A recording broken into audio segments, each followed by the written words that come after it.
Welcome to Junk Journal July. Welcome to today. This month I haven't made a journal specifically for the challenge, and I'm going to be using one of my current journals that I'm very, very much in love with. Clearly this one that I'm showing you. And the way that I usually work in a journal is not chronological, although I seriously wish that I did. But the way that comes naturally to me is to add things in fragments, bit by bit. Paging through a journal to find a page that sparks something and then following it for however long I feel the spark for. So maybe a word, maybe some ephemera, over here this page, maybe some splashes, and I just keep going until I no longer feel it anymore. Then I'll go to the next page. This particular journal was bound a few months ago in South Africa. It started on the trip where we decided to move back. After 10 years in Germany, we decided to move again, and this magical journal houses so much of those initial raw gut feelings, even while binding the journal, like the choices that I made, the gesso and the tears and all of that. I can feel how I felt, in the new stages of making the decision to move country. And I've kept on with this journal as I continue to process this change. And so in this journal, there are bits from the trip, bits from the house that we're building, bits of my heart. I've got a whole bunch of glorious, get messy papers in here, which, I don't know, they look so good in there. It made me very happy about them. I'm not sure which page I want to add to, but I do know that I'm adding this incredible woman to my journal today, my Nana. And that's baby me. I freaking love the prompt today, label. I snapped it right up. And initially when I was thinking about it, I thought that I wanted to use one of my favorite pieces of ephemera, old labels. But the more that I thought about the prompt, the more time I spent on it, the more I was thinking about its deeper meaning.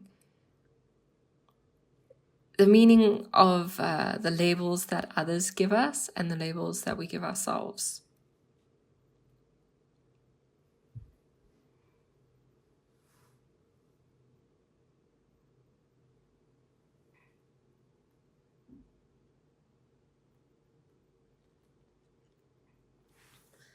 I'll start with typing up my thoughts about this. Punching words into my typewriter completely incoherently. I'm using a piece of typewriting paper. It's semi-transparent. It's very thin. It's really, really lovely. And I had folded it up for a zine and ended up not using it. So it's pretty perfect for typing up, for punching the keyboard, really. And while I am doing this, I'm spending time thinking about the prompt, thinking about its meaning and its meaning to me in this particular season of life. The season right now is saturated with thoughts of moving and home and belonging. It's overwhelmed with thoughts of relief and thoughts of release.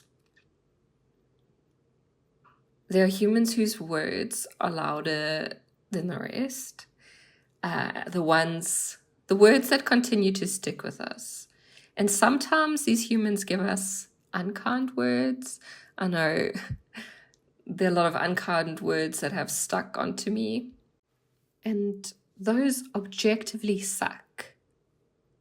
Not a fan of those, obviously. But today I'm going to focus on the kind words and those given by one woman in particular, my Nana. She added to the soundtrack in my head in a very positive way. And it's her accent that I hear when I tell myself to keep going. It's her accent that I'm listening to when I tell myself that I'm doing a good job.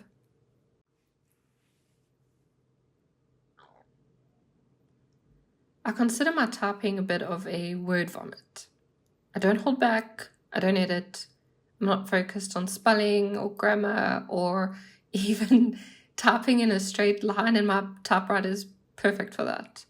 It's so tactile, it's so delicious, and it really turns writing into a physical, full body act of art.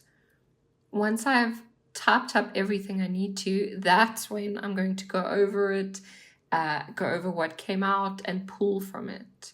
I'm going to tear or cut the words out, highlight a sentence, rewrite something, and that's where the self-editing comes in. Except maybe not editing, more like refining, coming back to myself a bit more articulately. My art journal is a place where I let it out and I decide what stays. And speaking of labels, let's talk about the difference between junk journaling and art journaling. The short answer is there is no difference if you don't want there to be a bit of a longer answer. For me, it's the same thing.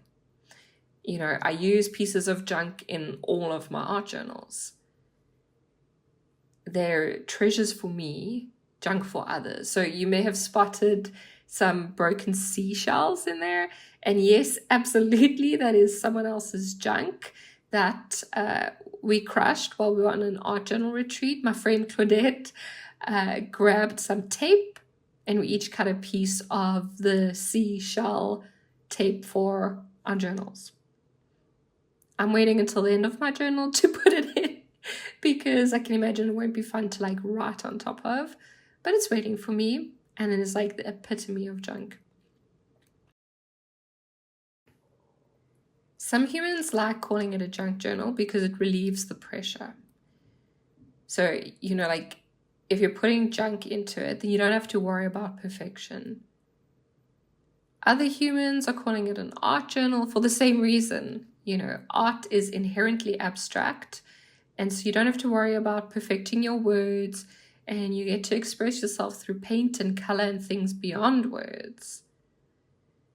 And then there are even more humans, or there are other humans, that are calling it just a regular journal because the art that happens on canvas is the one with all the expectations. So if you call it your journal, you don't need to have the pressure of having to call it art. You see my theme here. Art is inherently something that is unrestricted by the borders that we place all around our lives, you know. Capitalism, society, life, it lacks borders, it lacks neat squares, and art just goes completely out of the squares. It doesn't fit into a neat box. And so you create your own definition for junk journaling or art journaling simply by doing it yourself and then deciding. My definition? A junk journal's base pages are probably not white. Sometimes they are. If they are white, then they're going to be different sizes, the pages, different textures. My art journal's pages can be white, but probably not going to be either. My Venn diagram for the two is very almost a circle.